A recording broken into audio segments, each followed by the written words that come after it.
Hello दोस्तों, big boss OTT की शुरुआत हो चुकी है और पहला एलिमिनेशन हो गया है। पहला एलिमिनेशन बिल्कुल भी ऑब्वियस नहीं था, बहुत शॉकिंग था। और वो लड़की जो स्टेज पे बहुत ज्यादा प्रॉमिसिंग लग रही थी, जिसने लोगों को बहुत एंटरटेन किया, अनफॉर्चुनेटली वो एलिमिनेट हो गई। लेकिन कहानी में ट्विस्ट आने वाला है मुझे लगता है, तो इसी ट्विस्ट की शुरुआत के साथ उर्फी आपका बहुत बहुत स्वागत है। और कैसी रही आपकी जर्नी? Thank you. मेरी जर्नी बहुत ही अमेजिंग रही। बस मुझे लगता है मेरी जर्नी अधूरी रही है। बस यही बोलना चाहूंगी मैं जर्नी के बारे में। उर्फी, जब आप गई स्टेज पर, जिस तरह से आपकी एंट्री हुई, पहला दिन दूसरा दिन, मतलब ऐसा लगा कि उर्फी जो है सबसे ज्यादा स्ट्रॉन्ग नजर आ रही थी। अगर मैं प्रतीक और दिव्या की बात वो कर दूं, उनकी कहानी पहले से चलती हुई आ रही थी, उर्फी बहुत स्ट्रॉन्ग नजर आ रही थी। क्या एक पार्टनर कनेक्शन चुनने में गलत कर दिया उर्फी ने? बहुत ज्यादा गलत कर दिया। कनेक्शन चुनने में नहीं, दोस्त चुनने में मैंने गलती कर दी। उसको तो मुझे 3 साल ही पहले डंडे डंडे मार के भगा देना चाहिए था। उर्फी, ऋशान के बारे में आप क्या कहना चाहेंगे? आपने घर के बाहर से, आप लोगों ने, जाहिर सी बात है आप लोग दोस्त थे, ये डिसाइड किया हो कि हम मिलके खेलेंगे, तो जो जिस तरह नहीं, से उन्होंने आपके बीच में छुरा भोंका। ऐसा हमने कुछ डिसाइड नहीं किया था कि हम मिलके खेलेंगे। बट हाँ, ऑफ कोर्स मुझे पता था वो आ रहा है। उसे पता था मैं आ रही हूँ, तो ऑफ कोर्स एक म्यूचुअल अंडरस्टैंडिंग थी कि साथ रहेगा। घर में दोस्ती है बाहर की। बट वो, अगर मैं उसका अपने रियल थॉट रखने जाऊं तो शायद आपको ये इंटरव्यू 10 मिनट तक बीप करना पड़ेगा। मुझे इतनी गाली देनी है उसको, मेरा इतना गाली देने का मन कर रहा है। मतलब मैं बहुत ज्यादा हर्ट हूँ। बहुत बहुत ज्यादा। मेरे जाते जाते भी उस बंदे ने इतनी बदतमीजी करी, 1% रिमोर्स नहीं था उसके अंदर। उसने इतनी बदतमीजी करी और जाते जाते भी बोल रहा था कि मैंने उसका एहसान नहीं माना। क्या एहसान मानू मैं? एहसान क्या एहसान फरामोश मानू? शब्द का इस्तेमाल किया। किस चीज का एहसान? मैं एलिमिनेट हो गई। किस चीज का एहसान मानूं मैं तेरा? क्या किया है तूने मेरे लिए? क्या किया है? बाहर कौन से अपने बाप की प्रॉपर्टी मेरे नाम कर दी तूने? कौन सा अपना मकान छोड़ के चला गया था? कौन सा अपनी वीकली पेमेंट तू मुझे दे रहा था? क्या एहसान मानू? तेरी वजह से मैं एलिमिनेट हो गई, ये एहसान मानू? छछूंदर जैसा मुंह, इतना सा मुंह, उसमें नाक दाढ़ी सब कुछ तो घुसा रखा है, दिमाग की जगह ही नहीं बची है ना उसके। अ, एक और बात जो मैं पूछना चाहूंगी कि आपको लगता है जीशान शो में आगे बढ़ने के लिए किसी भी हद तक जा सकता है? अरे वो इंसान पहले से ही नंगा है, वो नंगा भी हो सकता है। उसका बच्चे अपनी चड्डी उतार के उसी का फ्लैग बना के लहराए। इतना गंदा घटिया किस्म का इंसान है वो। नंगा नंगा है वो, जो है ना, नंगा नंगा ही है वो। उर्फी, आपकी बातें सुनते मुझे लगता है कि अगर बिग बॉस के लोग अगर आपका इंटरव्यूज देखेंगे तो वो दोबारा आपको डेफिनेटली भेजेंगे, क्योंकि अगर ओटीटी के लिए सबसे एप्ट कोई शख्स थी तो आप और मूस थी। देख करके लगा था कि ये दो जन हैं जो ओटीटी के लिए परफेक्टली, एक वो यंग क्राउड जो ऑनलाइन देखता है उनके लिए, एक यंग चेहरे, यंग थॉट, वो फियर्सनेस, वो आप लोगों में नजर आई थी। और आई क्या वॉज ये कारण था? फियरलेस। मेरी कॉन्वर्सेशंस भी आप देखोगे, मैं किसी चीज के ऊपर बोलने से नहीं डरी हूँ। मतलब आई कोई भी बात आ रही है तो मैं बोल, मतलब मुझे कोई डर ही नहीं है यार किसी चीज का। अपने बूब से लेकर पता नहीं क्या क्या मैंने डिस्कस कर दिया कि मेरी नेकेड पिक्चर्स वायरल हुई थी, मैंने उस बारे में भी डिस्कशन किया है वहां पे। Because I don't give a fucking dam. जिसको जो बोलना है बोले यार। जो, और जीशान भी शायद इसी बारे में बात कर रहे थे जब उन्होंने कहा था कि इसकी असलियत मैं बता दूंगा बाहर। ये किस किस्म की लड़की है, लोग इससे बात भी नहीं करेंगे अगर इसकी। क्या असलियत में? कि मेरी न्यूड्स लीक हुई थी? बताओ। पूरी दुनिया को बताओ, हम खुद बता रहे हैं। लो, अरे हमने बता रखा है पहले से इंस्टाग्राम पे। तुम क्या बताओगे? बताओ जाके। मुझे कोई शर्म नहीं है।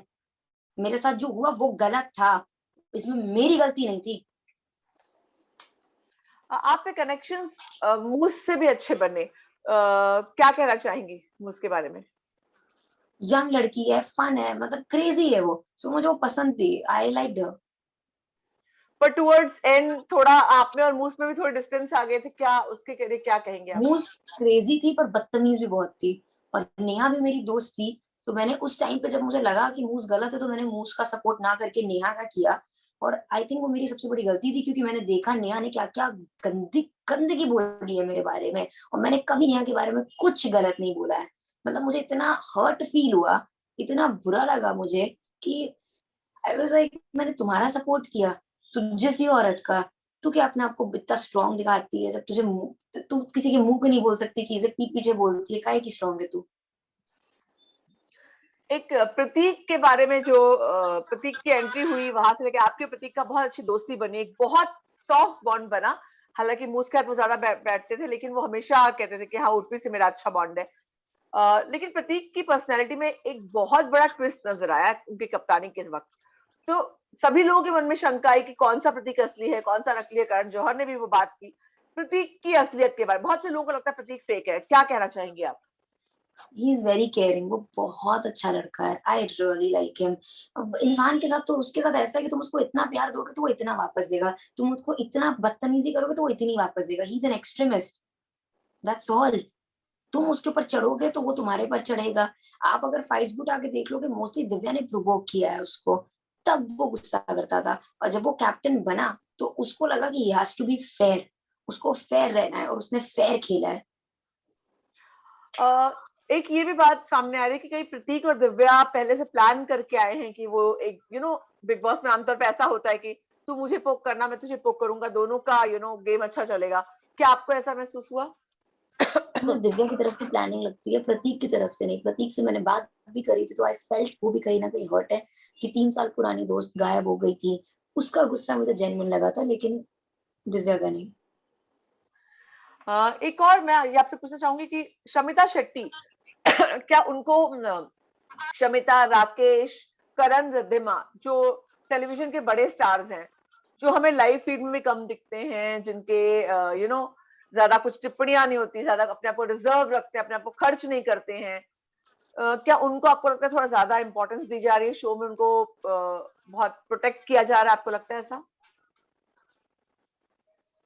नहीं, ऐसा तो मैं नहीं बोलूंगी। मेकर्स की तरफ से तो मुझे ऐसा नहीं लगता है, मे बी उनके फैंस उनको प्रोटेक्ट कर रहे हैं। मेकर्स की तरफ से ऐसा नहीं लगता है। बाकी ये था कि अब वो नॉमिनेट नहीं हुए तो बच गए, क्या पता वो नॉमिनेट होते करण जी तो मैं ना जाती, क्योंकि करण जी का कंट्रीब्यूशन शो में जीरो है। अ, अगर मैं बात करूं कि इस घर में सबसे बड़ा फेक इंसान कौन है, फेक, दिव्या अग्रवाल। क्या एग्जाम्पल अगर आप देना चाहिए, क्या कैसे फेक लगती है आपको? वापस आके मैंने देखा ना कैसे मुंह बनाती थी जब वो मैं खाना बना रही थी, कितनी बुराई करी है उसने मेरी, कि उर्फी वो लड़की तो दूर दूर तक मैं उस पर ट्रस्ट नहीं कर सकती। क्यों? क्यों नहीं ट्रस्ट कर सकती? कौन सा तुम्हारे बॉयफ्रेंड को हमने तुमसे छीन लिया? कौन सा उस पर डोरे डाल दिए? क्या ट्रस्ट नहीं कर सकती? अरे तुझ जैसी लड़की पर ट्रस्ट नहीं किया जा सकता है। हर रियलिटी शो में जाके तो लड़के ही पटाती हो, और करती क्या हो? तुम्हें आता क्या है? और बढ़िया रियलिटी शो की क्वीन बनने वाली। अ, नल्ला किसे कहना चाहेंगी? बिग बॉस ओटीटी का नल्ला कौन है? जीशान, एक नंबर का नल्ला, निहायती बदतमीज बेवकूफ इंसान है वो। वो घर से निकल कर आएगा तो आप उससे मिलकर कुछ बात करेंगी, कुछ कहेंगी? हाँ बिल्कुल, मैं उसको बुलाऊंगी कि सुनो इधर आओ, तुमसे एक बात करनी है, कुछ बातें करते हैं। फिर छुरा लूंगी, जाके उसकी पीठ पे भोंक दूंगी जैसे उसने मेरी पीठ पे भोंका था। अ, थाली का बैंगन कौन है? थाली का बैंगन, जो थाली मतलब का जो जिसका बैगन मुझे राकेश जी।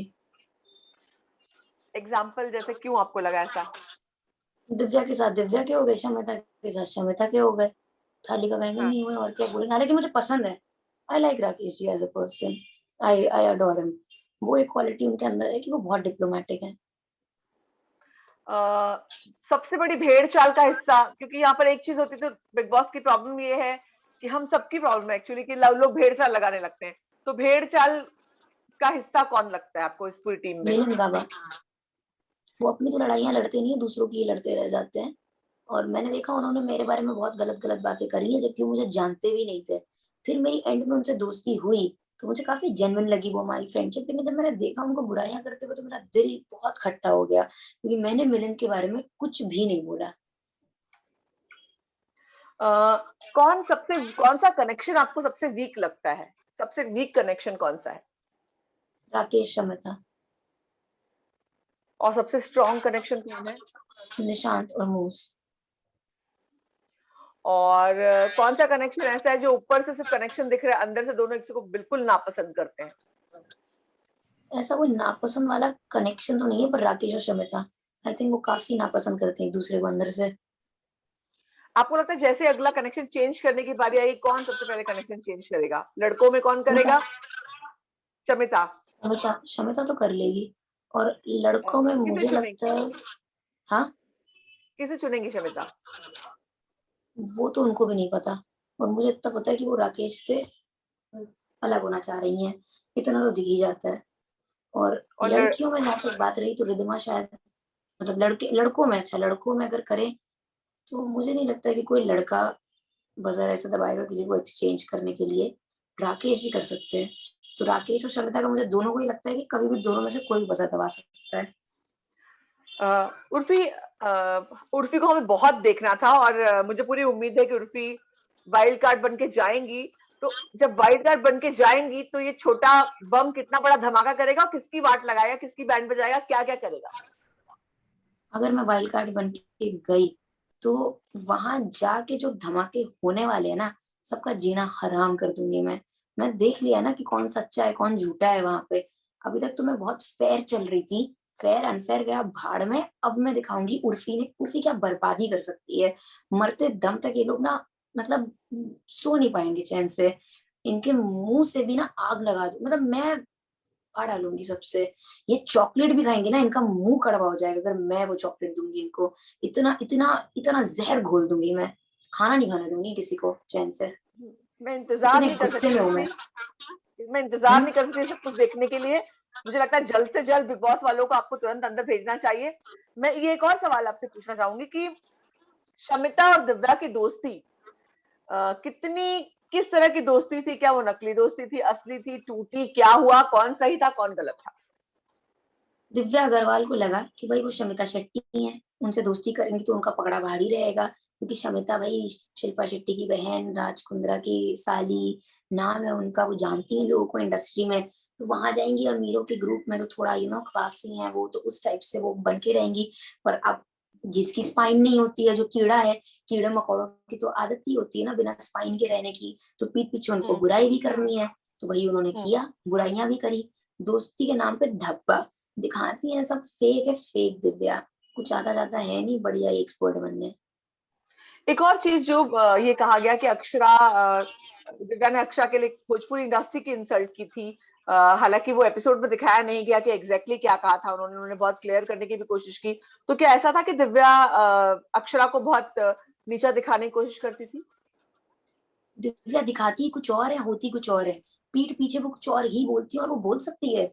वो इतनी घिनौनी औरत है कि वो बोल सकती है कि भाई ये भोजपुरी एक्ट्रेस ये क्या है, मैं रियलिटी शो की क्वीन हूँ, ये तू करके क्या आया है, तेरे पास तो कुछ नहीं है। मैं हमें सिखाने की कोशिश करती थी कि तुम दोनों अपना कनेक्शन, कैसे ऐसे कनेक्शन नहीं दिखता है, एक दूसरे के मम्मी पापा का डेट ऑफ बर्थ सब जानो, कि बर्थडे कब होता है एक दूसरे के मम्मी पापा का, एक दूसरे के मम्मी पापा की एनिवर्सरी कब होती है।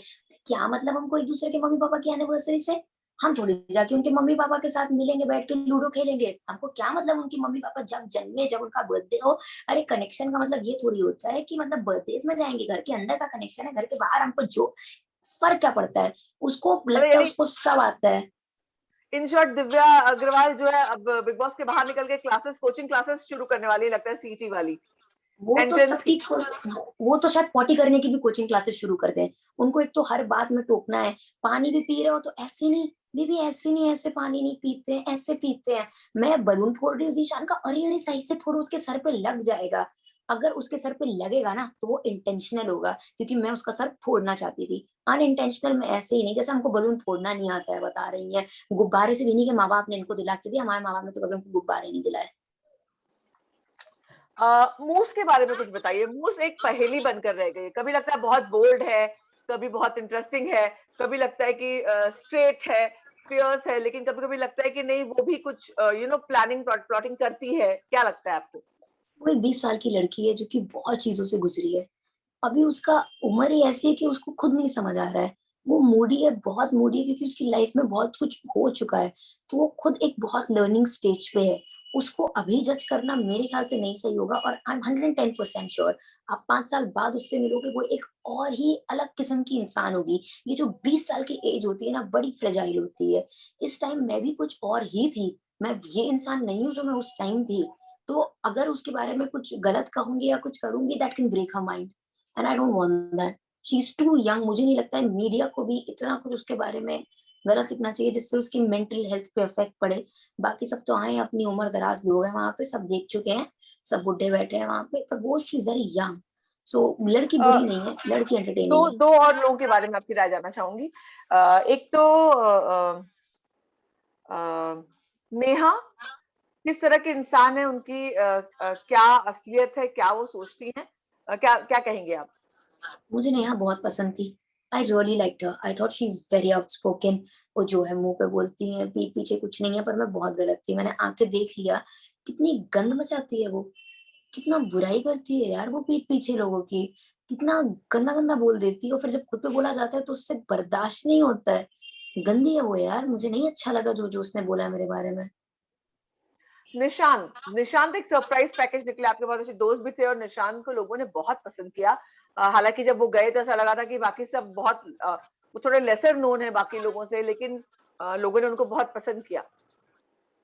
Nishant is amazing. एटलीस्ट वो बोल के करता है कि मैं तो चुगली करूंगा भाई, मेरा तो आदत है, मैं करना है चुगली। वो बोल के करता है वो जो करता है।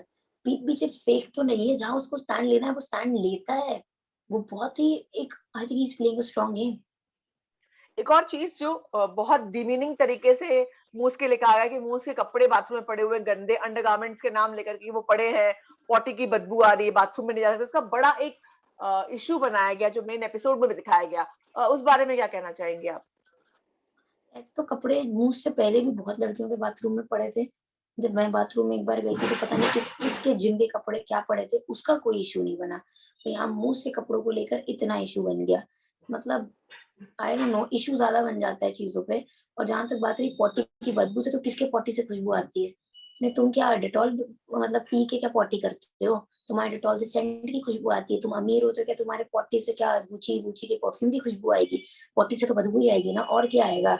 मतलब एक तरीका होता है बोलने का, प्यार से बोल दो ना जाके। और गाबा ने तो literally tissue paper, toilet tissue papers, use toilet tissue papers जो है वो लाकर रखे थे गेम में। गाबा के मुझे समझ नहीं आया अभी।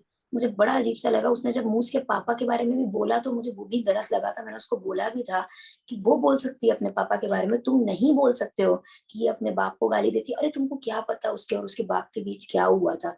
तुम कैसे बोल सकते हो? जस्ट बिकॉज तुम्हारे और तुम्हारे फादर का रिलेशनशिप सही था, इसका मतलब ये नहीं है कि हर किसी के फादर अच्छे हैं और अच्छी चीजें हुई हैं उनके साथ। If a relationship is toxic, she has full right to cut it off and speak about it, but only she can speak about it and no one else can. Urfi, I think time wrap करने के लिए आपकी PR team Colors की वूड की कह रही है, पर मैं ये जरूर जानूंगी बिल्कुल उर्फी जावेद के स्टाइल में कि जिस जिसकी असलियत, जिस जिसका भांडा फोड़ेंगी, जिस जिसकी वाट लगाएंगी, वो घर में जाकर के एक बार फिर अलग अंदाज में क्या करेंगे आप, किस किस की बैंड बजाएंगी? जीशान और दिव्या तो गए, अगर मैं चली गई तो मैं दोनों के बाल, जीशान के तो इतने बाल, इतना जो बॉडी दिखाता रहता है ना, उसकी खाल उधेड़ के रख दूंगी। अब दिखाओ अपनी बॉडी, चिमिरखा कहीं का, पता नहीं क्या बॉडी दिखाता है, एक नंबर का चिमिरखा है। चड्डियां ही दिखाता रहता है, अपनी अंडरवेयर, क्योंकि और कुछ तो उसके पास है नहीं। खरीदा क्या, 4 अंडरवेयर खरीद लिए, वही दिखाता रहता है, बेवकूफ लड़का। मतलब बाकी कपड़े उसके खुद के नहीं है? पहनता कहाँ है? किसी ने पहने देखा है उसको कपड़े? अंडरवेयर और पैंट के अलावा किसी ने क्या पहने देखा है उसको? क्या लेके आया है वो? नहीं तो पता नहीं इतने बड़े बड़े बैग बिग बॉस ने क्यों दे दिए। एक झोला पकड़ा देते, वो तो उसी में उसकी चड्डियां आ जाती 4। उर्फी, मैं इतना जरूर कहूंगी कि आप एक हफ्ते रही हैं, लेकिन उस एक हफ्ते में आपने अपना इम्पैक्ट बहुत ज्यादा गहरा छोड़ा है। लोगों ने लाइव 24/7 देखा है और आपको बहुत पसंद किया है। जिस दिन आप गई उस दिन भी जो वो टास्क था, जैसे आपने कपड़े बनाए, जिसका जो ग्लैम, चाहे वो ग्लैमरस दिखने की बात हो, अच्छे कपड़े पहनने, अच्छी ज्वेलरी पहनने, हर चीज में आप स्टैंड आउट हुई हैं। और मुझे पूरी उम्मीद है कि हम जल्दी वाइल्ड कार्ड के रूप में आपको देखेंगे, कि शो में तड़का आप ही लगाएंगी। डेफिनेटली, अभी तो फीकी दाल चल रही है, तड़का तो मैं ही लगाऊंगी। चलिए उर्फी, थैंक यू। आपसे मुलाकात होगी जल्दी, जब आप बिग बॉस के घर के अंदर जाएंगी। बाय। Definitely, thank you.